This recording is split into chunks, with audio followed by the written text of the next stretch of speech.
Business Money Podcast. Business Money Podcast, fearless. Business Money Podcast, fearless. Business Money Podcast. Welcome to the Business Money Podcast, where intelligent financing meets strategic thinking. Today, we have a great guest. She's going to tell us all about, hey, what is tax resolution? How does a senior legal analyst help you in case that you have maybe some unsolved problems when it comes to the tax code, when it comes to taxes, when it comes to filing them? Well, today, I'm very excited to speak to our guest, Michelle LeFort. Michelle, how are you today? I'm blessed. Thank you.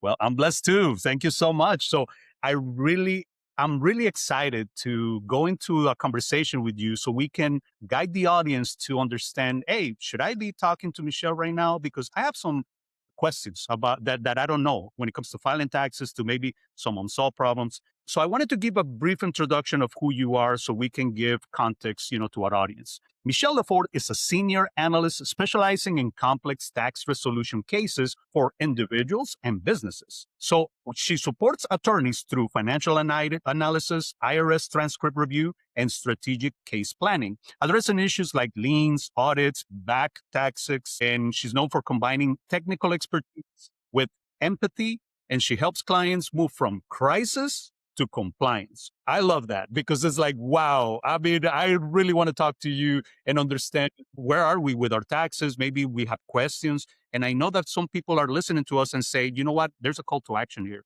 So tell us a little bit about you and what your practice does to help people. So I work for Defense Tax Partners, and we are a tax resolution firm. I work underneath our lead counsel, James Passano, who's the former lead counsel for the New York division of taxation and finance. So this guy's amazing. And what my job is I do consultations. So I am the one who talks to you. I always look at it like this. I'm in stress relief and problem solving. So it's my job to kind of determine if you have a problem that we can resolve.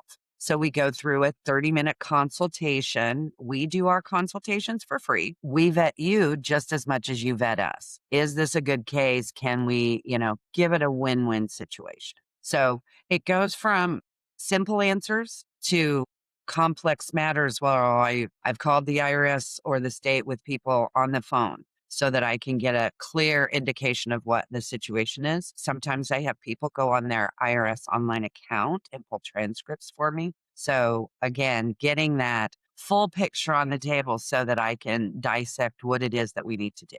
And then we do a qualifier.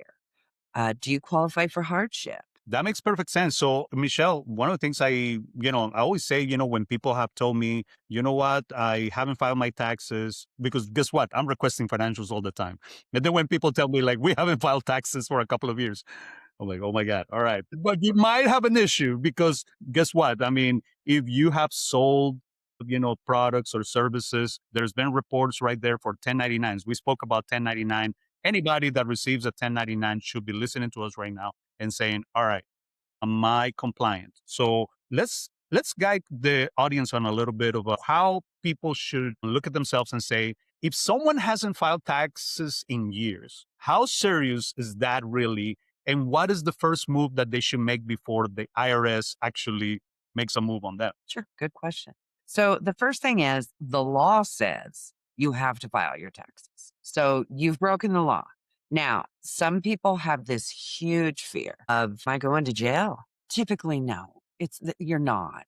You're a tax avoider, not a tax evader. But if the problem goes long enough, and depending on what kind of taxes you're paying, sales tax, payroll tax, income tax, sales and payroll tax are different. If you have past due returns or money owed for sales tax or payroll tax, that's a problem because they can take that criminal, and they do. Wow, very good perspective on that, because yeah, it is about understanding, which different type of taxes can really affect you and, really drive you into a very strong Right. legal issue. I don't think that people should be afraid of. I think it's kind of like going to the doctor and getting a checkup. You should have a checkup on your, tax liabilities and so forth with you. So tell us a little bit about how can someone tell the difference between a manageable tax problem on their own or that maybe can get to a problem where they need to talk to you? Right. So if you're getting letters, nasty letters, then you need to possibly talk to someone. We talked about the ostrich syndrome. You can stick your head in the sand, but I'm going to say it like I think it. Your ass is in the air and it's going to get slapped. So you can't let it go. So if you can't get a hold of the taxing authority because you've got state or federal or both, then a consultation is always a good thing. Okay. When I do my consultations, if it's something you can do by yourself, then I'll steer you in that direction. You know, we're a little bit different than most firms. Like you've got some firms out there that don't have attorneys on staff, and I would be hesitant at this point to go with one of them. Their fees might be a little less, but in the end, you're getting what you pay for. I mean, it doesn't mean go out and pay $100,000 to a tax resolution attorney to, have them put you on a payment plan. That's not what we're talking about. But when you have a situation where you're getting these letters, you don't know, if you don't know your own situation exactly, you need to get help. Okay. Because you have options. You have so many options of resolution. There's 17 hardship programs. Yeah. And most people don't know this. Some people use the term fresh start. It's just a conveyance that the media picked up. But what the Fresh Start program is it's these 17 hardship programs. So if I were going to do a consultation with you, I would say, Andres, okay, the first thing I need to know, what's going on? And I let you explain it in your terms. That helps me to understand what you don't know about your situation. Okay. Some people will call in, they know exactly what's going on. I love that. But if not, we need to pick away at it.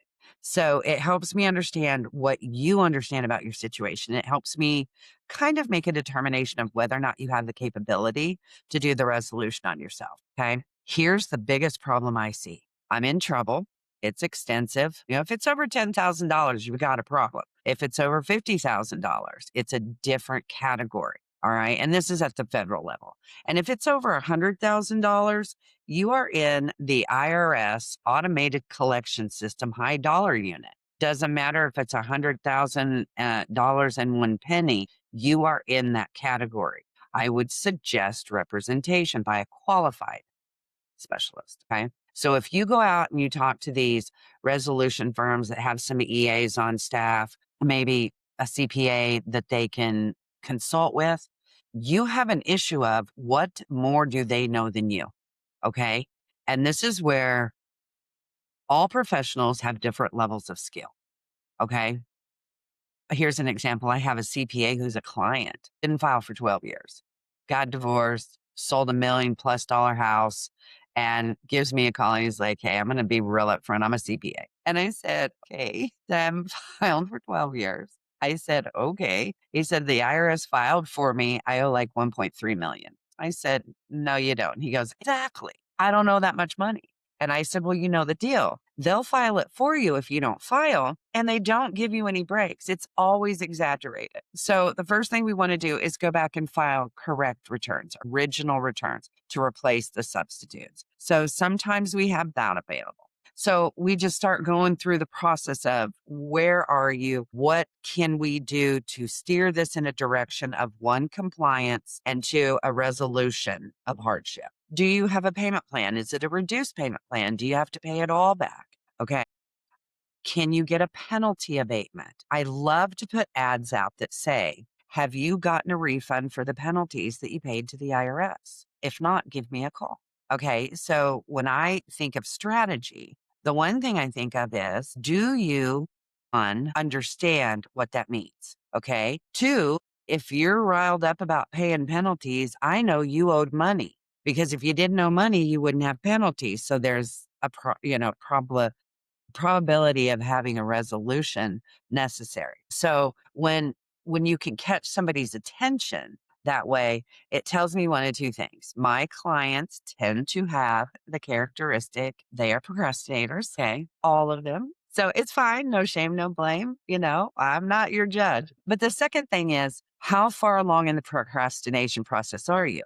There's two kinds of people. If you don't want to pay taxes and you don't want to let go of your money and you don't want to pay anybody to resolve it, don't call me. Don't call. You're just going to waste my time. I'm not going to tell you how to resolve it because it's above you already. And I see that 10 times a week out of 80 consults that I do. So when I see that, I tend to lose my empathy. If you call a tax firm and you say, taxation should be voluntary, and I don't want to pay my taxes and I want to sue the IRS, we're not your firm. There's been one guy who's been successful. He was an attorney. It took him like 17 years. And they literally put something in the case notes that said you cannot use this as a precedent. So you're not going to win. Now, can you reduce what you owe on your taxes? Potentially. But here's what most people don't understand. A tax return is an information return. It's just you're providing information. It's an information report. Okay. You take the beans and you put them in the buckets, and then you count out the buckets and you report that on your income tax return. It's not manipulable. You can't manipulate it. It's an information report. What happened last year? So when people think that they want to hire a tax preparer that's going to manipulate their taxes, get them a higher refund, get them less money on their tax, their actual tax. That's not how this works. There's millions of these reports done a year. So when you go in and get real upset about how long it takes to deal with the IRS or a state taxing authority, sit down and think about how many of your friends and family members filed a tax return this year. Okay. It takes time. They're fairly efficient. So if you can determine what your problem is and you can't fix it, if you're not any further than where you started, you probably need to get help. Going to a firm that charges less money, that may not have skilled tax resolution specialist, enrolled agent, CPAs, or an attorney, you might want to steer yourself in a different direction. You could be wasting money that could have gone to paying the taxes. Why go pay $5 to $10 to $15,000 for someone to help you with your problem when in fact they don't know a whole lot more than you do? So there's certain questions that you can ask that help you out. So one of those, I'll just go ahead and segue for you. One of those questions is, how many resolutions do you do a year? The second one is, what's your success rate? And so if you can ask that, great.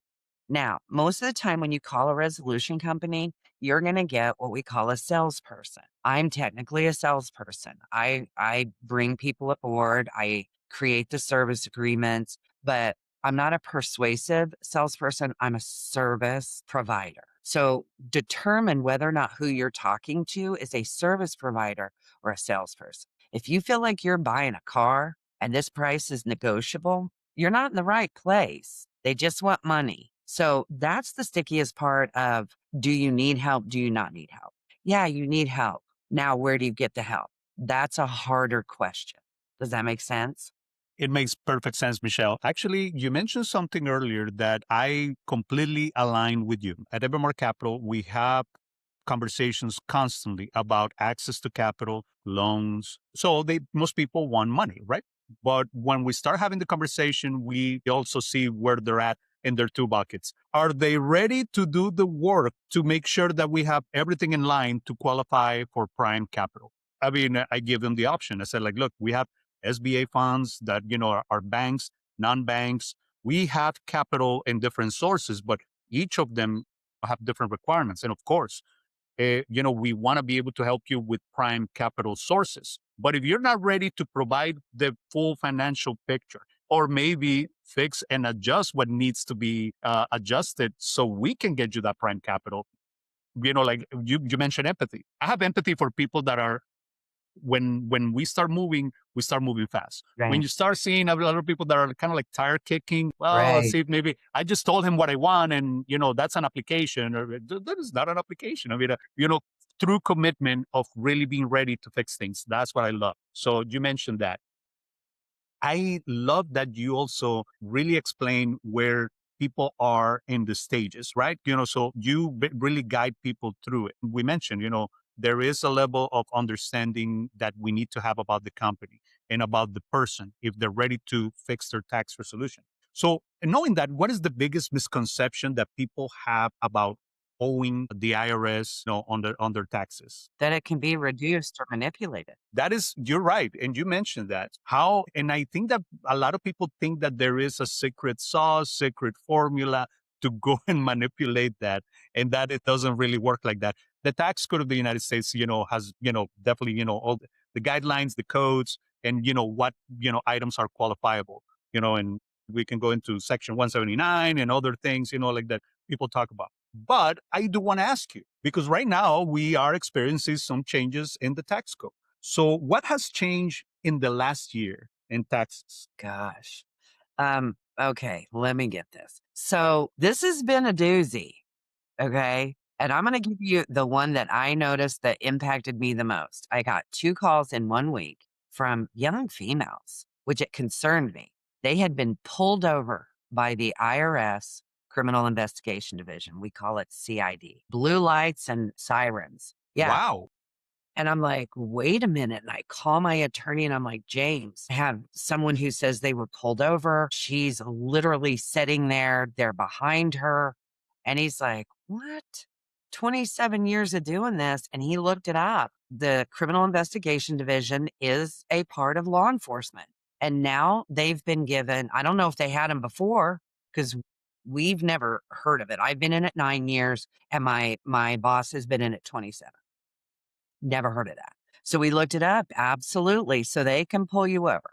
But that's Criminal Investigation Division. So that's the highest problematic area of the IRS.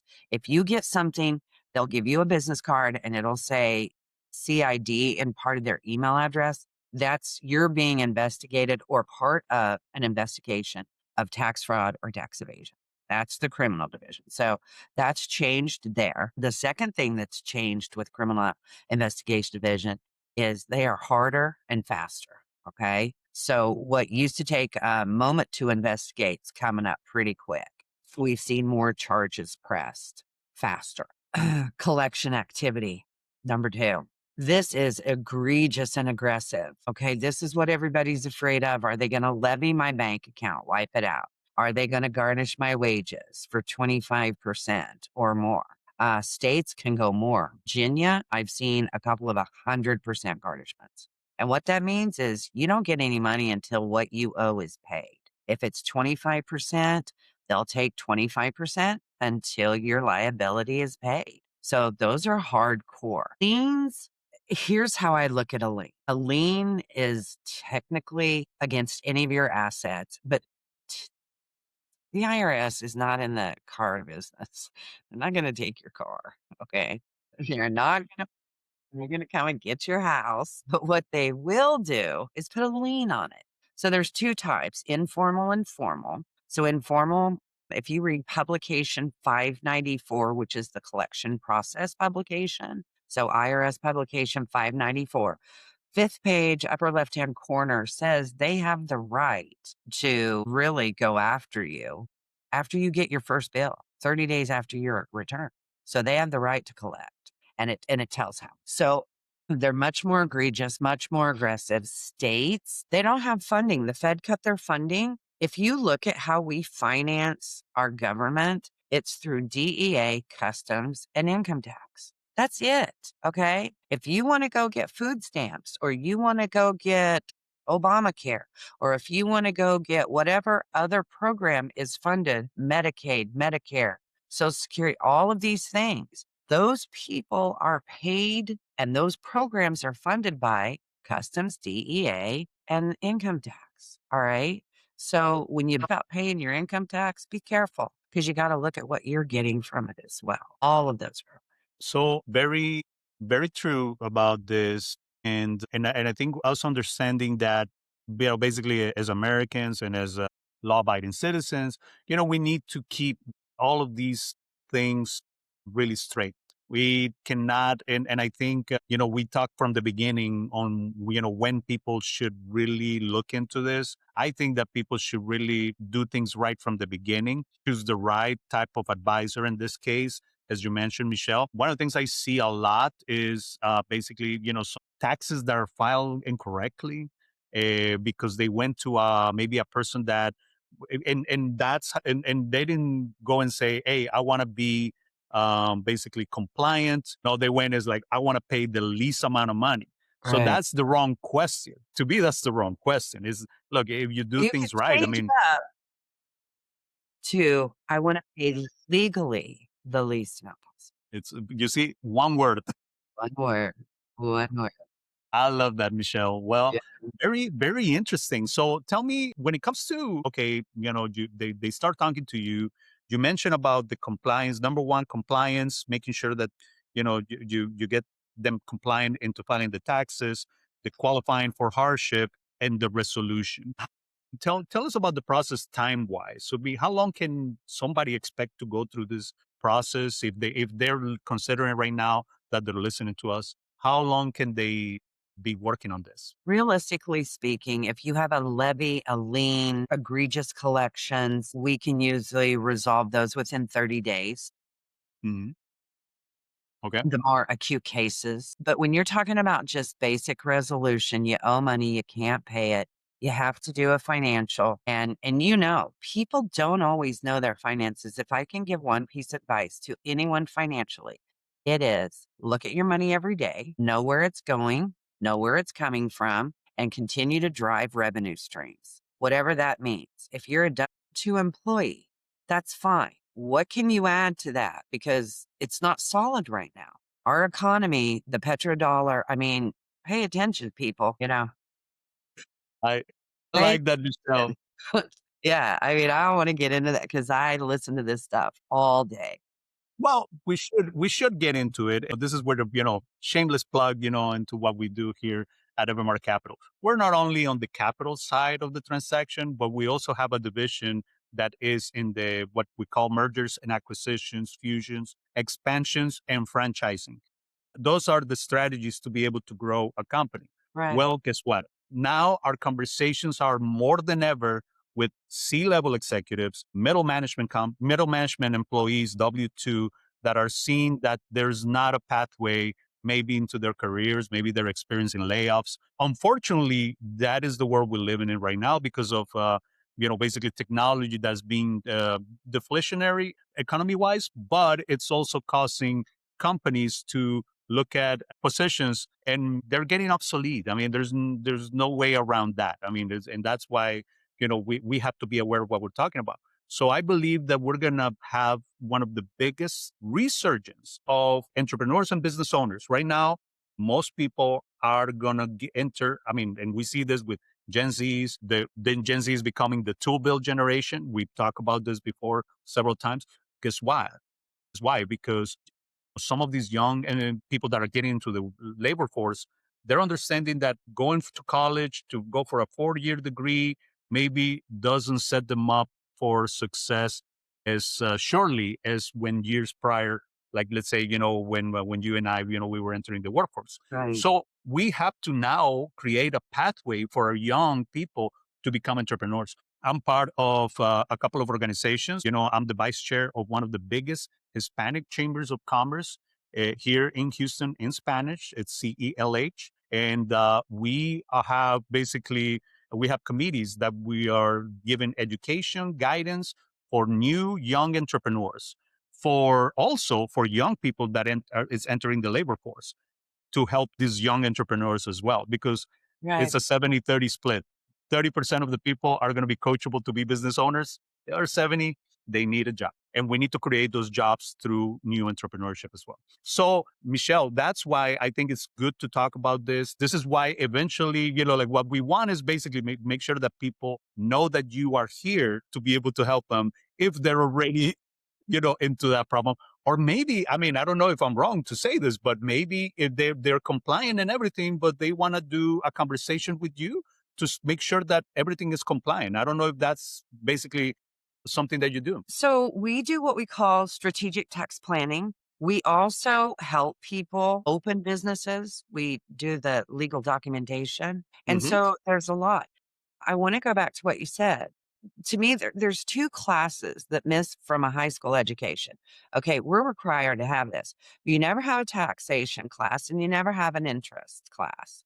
And Okay. Because we're in finance. We get that. I'm 62 years old in like a month and a half, 2 months. Okay. No, but You look it, so don't worry. I don't understand let's back that back. I can't calculate quickly what interest would be. Okay. So I worked with this program called UFF, United Financial Freedom. And I bought this program and it was like, you can pay off your debt and it's going to show you how to do it. And it's an amazing program. Like if you really want me to work with you as a consultant, call me individually. Okay. Mhm. Because this is different. It teaches you things like interest is crushing you. If you have a mortgage, if you literally go out and break down how much money you pay every month to the last payment, you start somewhere around 80% and you end up somewhere around 40%. In 30 years, your still last payment is somewhere around that 40% mark towards interest. Where the F did it ever land at 5% or 6% or whatever, 2%? It's never that amount if you look in percentage of your payments. So it teaches you how to find your discretionary income. That's the key point in finance. What is my discretionary income? What do I have left over at the end of the month that I can pick where it goes? Okay. Because I obligate myself to a point, we call it debt to income ratio, right? We want to be at a sweet spot here. But if you're not at that place, how do you get there? So that's the conversation that you have.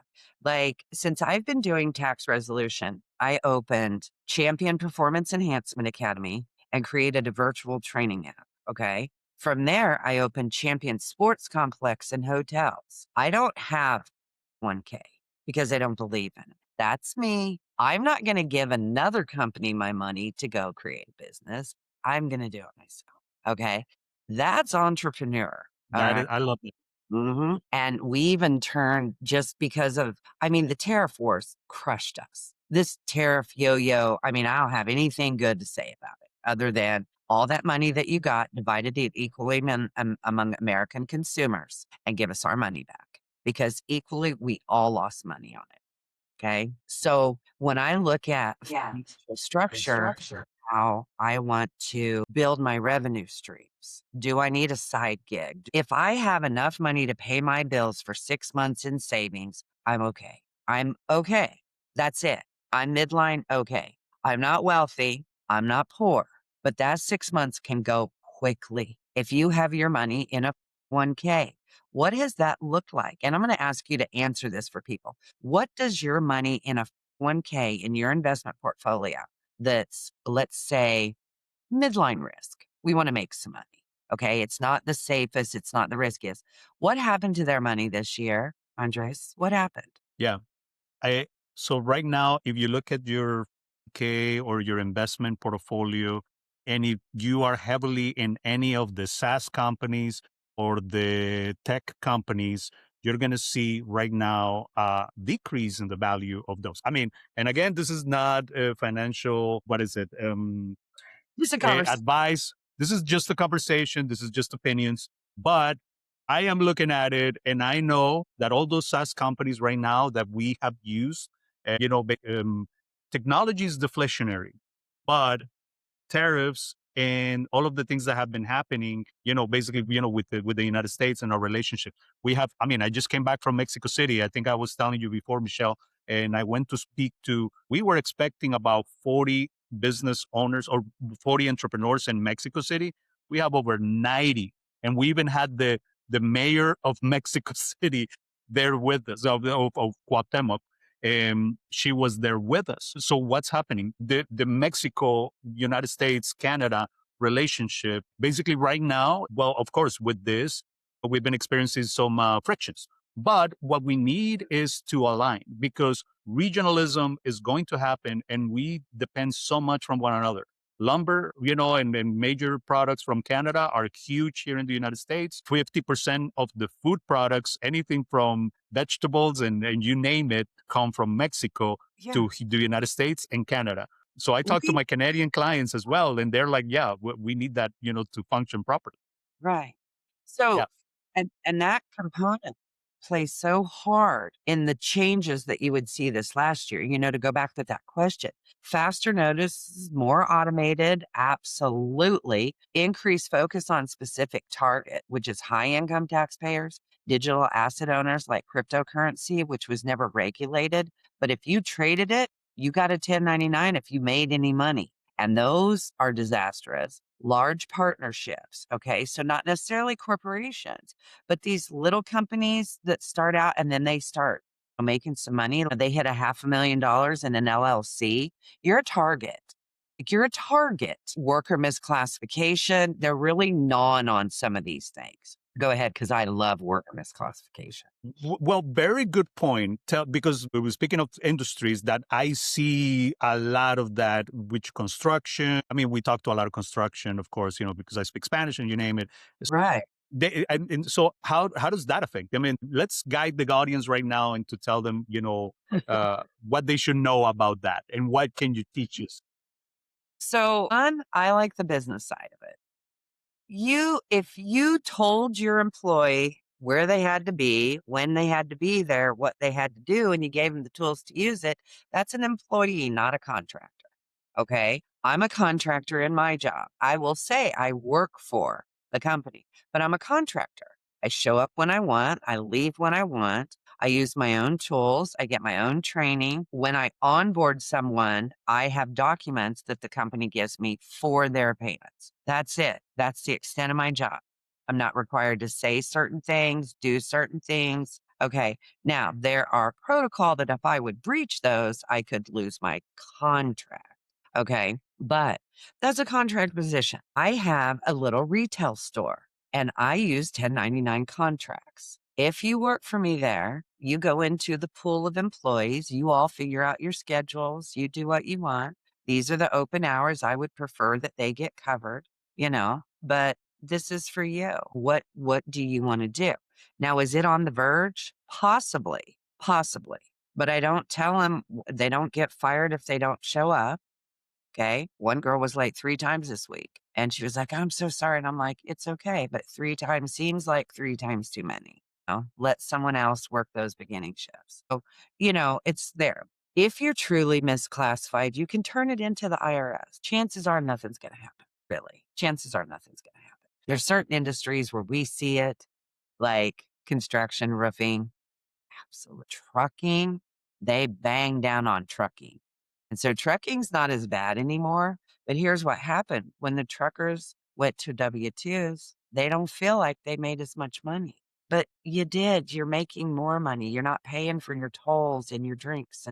I mean, and your tax bill at the end of the year is paid. So you're not owing a ton of money. So there's good and bad points to it that, there's a litmus test for it that you have to pass. But here's something that most people don't know. If you're an employer and you're misclassifying your 1099 workers or employees as 1099 workers, there's a voluntary classification settlement program that is sweet. You can pay 1 year back taxes as long as you agree to reclassify the workers on a certain date. You pick it, and you only have to pay 1 year of those back taxes. Okay. It's amazing. That's a great agreement. That is a great agreement for people. Yeah, but it's a voluntary. And so you have to go do it before the IRS investigates you. Once you get investigated, you're done. You can't do it. They'll have to take you back for every year you did. I've seen companies go broke from it. So if you're misclassifying your employees as contractors, give me a call. And it's not expensive. It's really reasonable. And I love doing those. Like, it's the right thing, but it's expensive. It's expensive for employers to try and pay employees. Okay. It is. Yeah. And that's why they need to know, because it can be a lot more expensive to get into trouble. I mean, that's the way I see it. Every time I give an example of, like, especially, what we see, new companies being created and created maybe with the wrong structures. And of course, I've seen people, and we're talking about, let's say, our Mexican nationals or, investors, coming in and wanting to invest here in the United States, but doing it with a person that maybe I'll open an LLC, and then investing through that putting money into that, maybe buying a house, they were guided wrong in regards to, no, this is going to work for your visa. And we were having these conversations, like I said, this past weekend in Mexico City. And it's, look, if you can take anything from this is please make sure that you talk to a knowledgeable structure consultant for businesses and for visas. So we work with attorneys that are 100% specialized only on those type of visas for immigrant, non-immigrant investors from overseas. So that is one thing, I see is basically starting wrong from the beginning.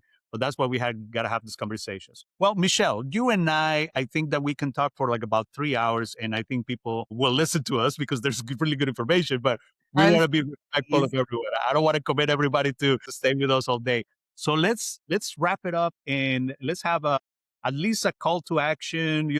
Where can people, first of all, what should they ask themselves right now? And then where can they find you and reach out, if they have any questions, without, basically any commitments or anything like that? Absolutely. Non-obligatory, free consultation, 30 minutes. You can text me, which is the easiest, okay, because I'm on the phone 100% of my day. You can text me at 424-229-9519. And again, my name's Michelle. And just tell me, that Evanmar Capital sent you. I'll know. Or you can call me at 310-442-23. My email is LeFort, which you can see it down at the bottom. So first initial, last name at defensetg, like tango girl.com. defensetg.com. And my business hours are usually 7 a.m. to roughly 6 to 7 p.m. Monday through Friday, Central Standard Time. We have, I think, 101 offices in 30 states. We do all state resolutions, including Oregon and Alabama, which is very unusual. You have to have an enrolled agent or an attorney in the state of Oregon in order to resolve with them. We fit that, and the 2 territories as well. So if you have a state problem and it is sales tax or payroll tax, 100%, if you didn't comply, I would seek a consultation for retaining legal, not a resolution firm. And like I said, I don't want to give any names because there are a couple of them out there. They're fairly decent. But your question is, do you have an attorney on staff? I love that you guys have that capability and that, of course, and you got to have the right guidance. And that's why we need to talk to experts. Michelle, I really want to thank you so much. This has been a great conversation, very interesting. I can definitely talk to you all day. And for those that are listening to us right now and they're saying, you know what? Yeah, maybe I need to do a checkup or maybe I have some unresolved issues that I don't want them to explode on my face later on. It's the best thing that you can do. Look, at least, have a consultation and know where you stand. At least, they can do a checkup and determination. Now, if you are listening to us and you see value in everything that we're discussing right now, please like, subscribe, share this video with someone that maybe needs to listen to this information if they're not filing their taxes and doing all of those things properly. And of course, we will love to see you in the next podcast. Business Money Podcast.